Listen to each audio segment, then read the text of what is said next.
Kasama ko po ngayon si Ma'am Merlinda Egparina. Ang kanyang hiling ay makausap yung kanyang mister na nagtatago sa ngayon. Iniwan daw kasi siya ng kanyang mister dahil sa mga utang. Pakita natin yung picture ni mister. Okay? Ayan, picture.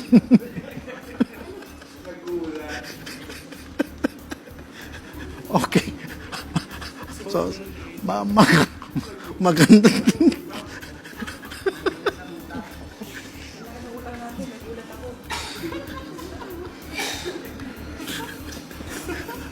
Picture yan, no? Magandang tanghali mo, ma'am. Magandang tanghali mo. Sino nagbigay ng picture na yan? Ako po.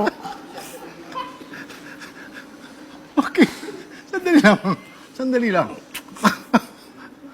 Okay, ma'am. Sige, kwento niyo po nangyari.